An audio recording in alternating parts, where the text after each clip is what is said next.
you feeling right now? Good. It was a really tough race, very different than my last race for the Tracy School Board. But I came out on top. I actually was the top vote getter, received over 10,000 votes, and it's really a privilege to be able to come back home, be able to serve my community, and know that I have the community support. Wonderful.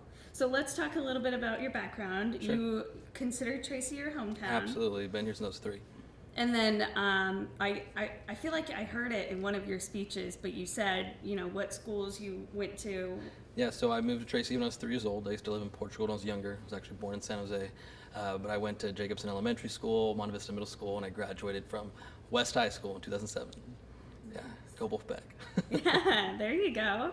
And then tell me about college and law school. Sure. So I actually kind of grew up, growing up in Tracy, I grew up in poverty. So by the time I was 13, I was working as a janitor and house cleaner. And so it was really kind of difficult to kind of face those obstacles. But nonetheless, I knew that I had to move forward. And for me, an education was that opportunity to overcome poverty. And so I worked really hard, and I went straight through. I managed to graduate as the political science valedictorian of UCLA. I went on and graduated as a student body president of USC Law School, became an attorney, and moved right back home, and been working ever since. So that's kind of some heavy stuff, growing up in poverty, and you talk about how education was your opportunity to Absolutely. overcome that. So, I mean, not to dig too deep into your past. I'm not trying to make this a super deep Yeah, thing. no worries. But can you elaborate a little bit?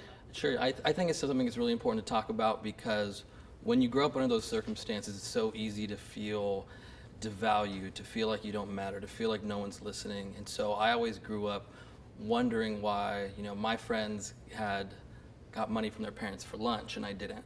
And so for me, I always had to work, and I worked 2 or 3 jobs to put food on the table for myself and for my family. And I knew that I didn't want to continue the rest of my life that way. And for me, as a first-generation American, my parents moved here. I moved here with my mother, so that we would have that opportunity. And it's that American dream, if you will. And for me, an education was the way to obtain that. And so I knew that that was going to be the most effective way to make that happen for myself. And I worked hard. And when you're 13 years old and cleaning toilets, you pray for a better day. And I knew that for me, I had to work hard, and I did. And so that got me through to UCLA. I was really fortunate and had some really great scholarships. Then went on to USC Law School and came back home because I knew that this was the community I wanted to serve. And it was so exciting to be able to do it at a young age. I was an attorney by the age of 25. And so being able to do that was such an opportunity for me here. And so I made it a real strong priority of mine to make sure that I was going out and talking to the community and talking to young kids in particular, because for me, I didn't have a whole lot of role models growing up.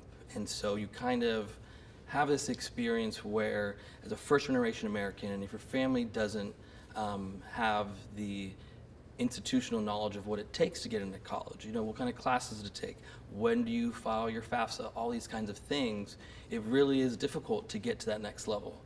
And so I made sure when I came back home to really make sure that I was investing in our youth and being a mentor, because I want to be the person for them that I wish I had.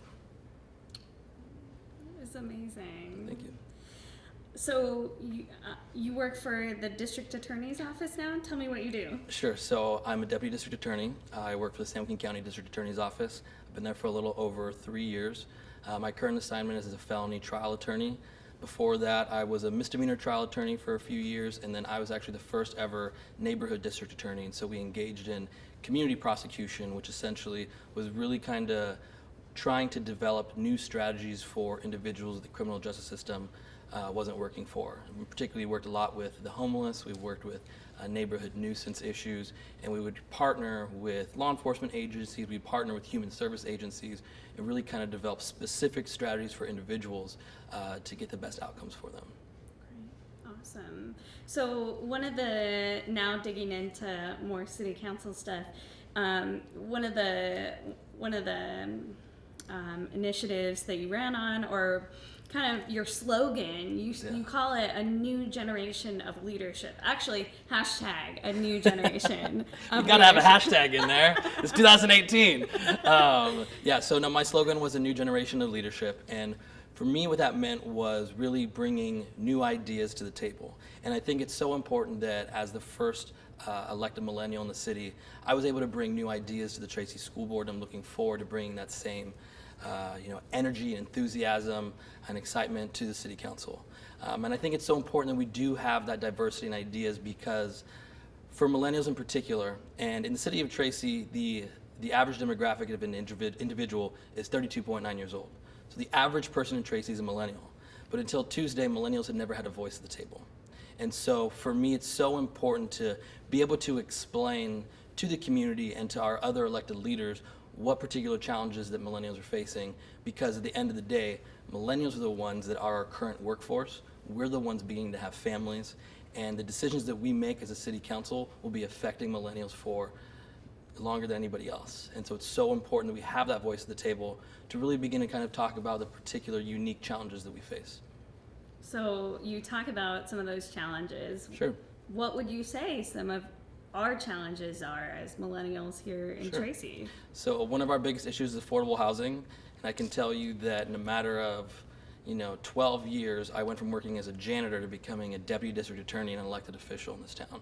But for someone like me who has a good job, with great benefits, I still have to rent, which is really ridiculous. The fact is, I went and I did everything right, but still I have to rent and I can't afford to buy a home in the town that I grew up in. And that is not okay.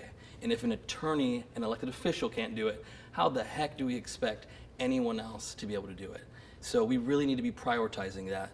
And it's so important because when we're trying to do things like work on economic growth, when millennials are our workforce, we need to understand that they want to be able to live close by to where they're working.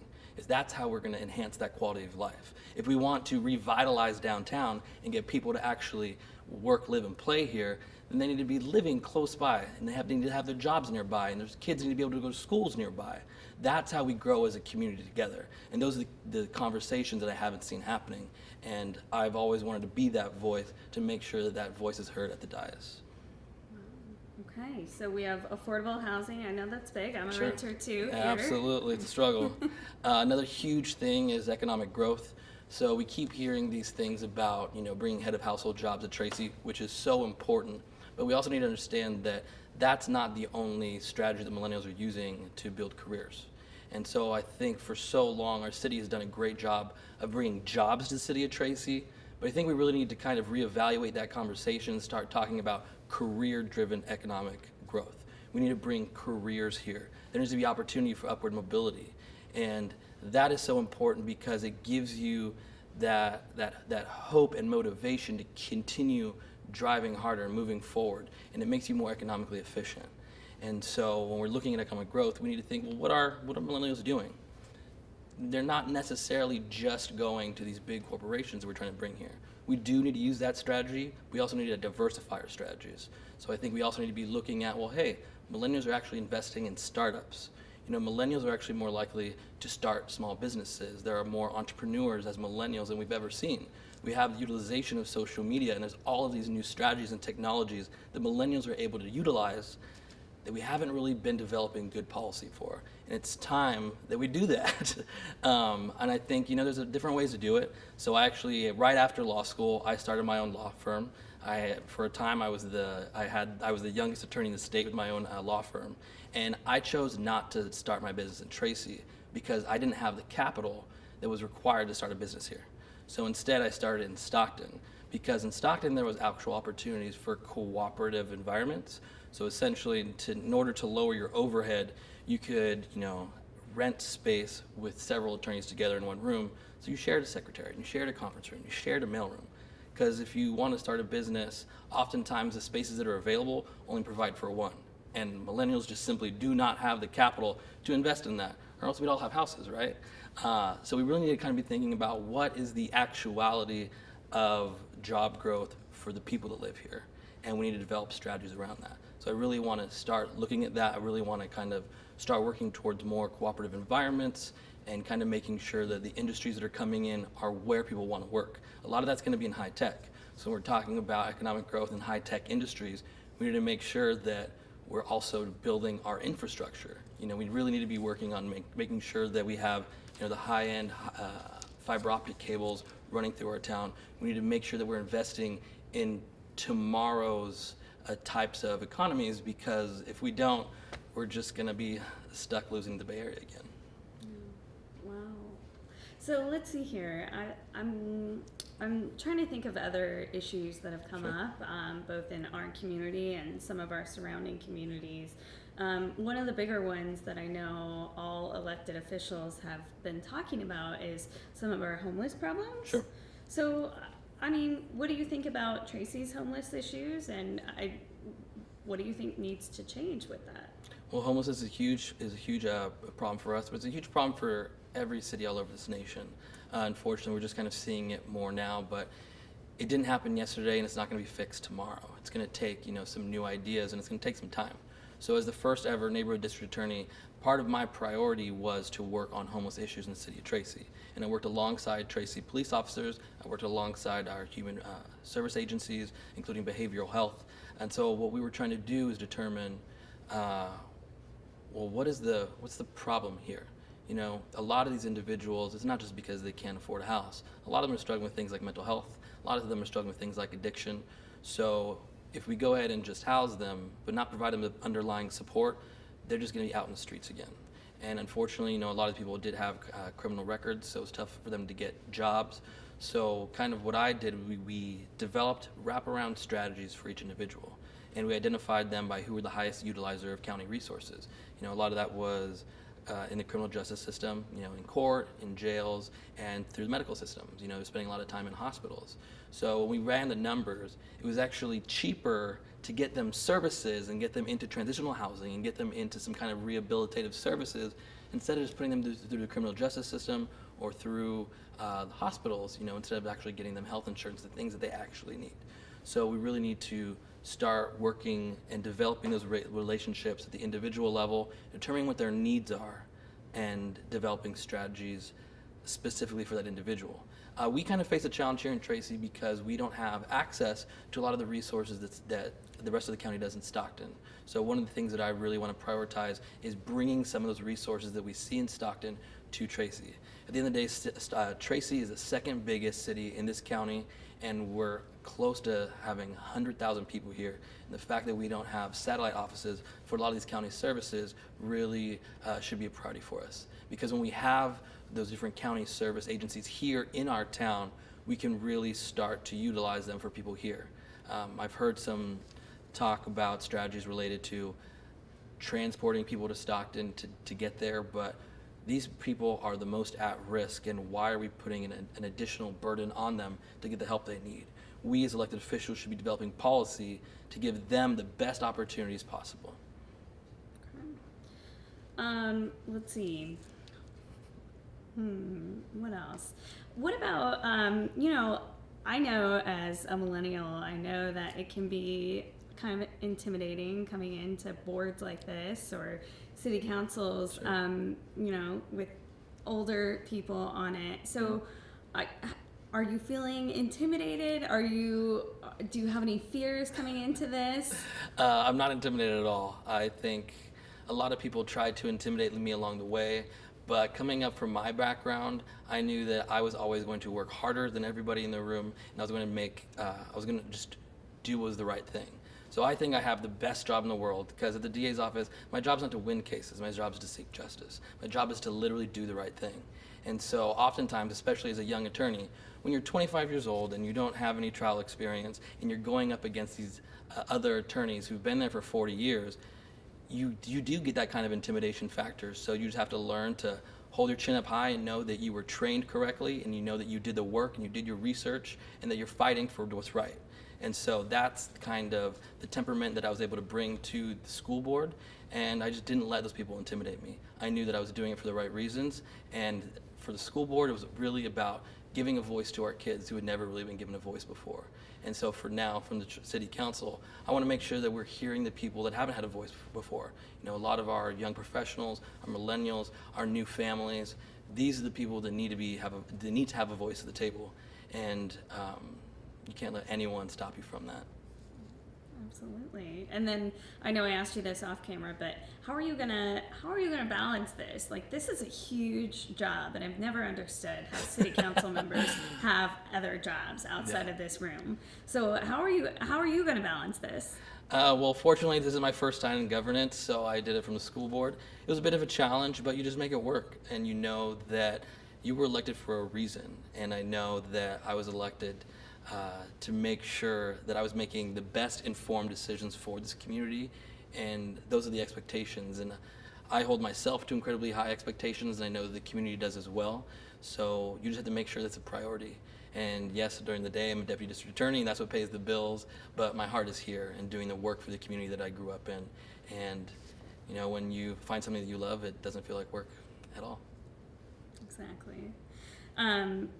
Do you, let's see here, I know I asked you this over the phone, but what do you think, coming in here with a fresh perspective, being 29 years old, the youngest we think ever, here on the Tracy City Council, what do you think needs to change?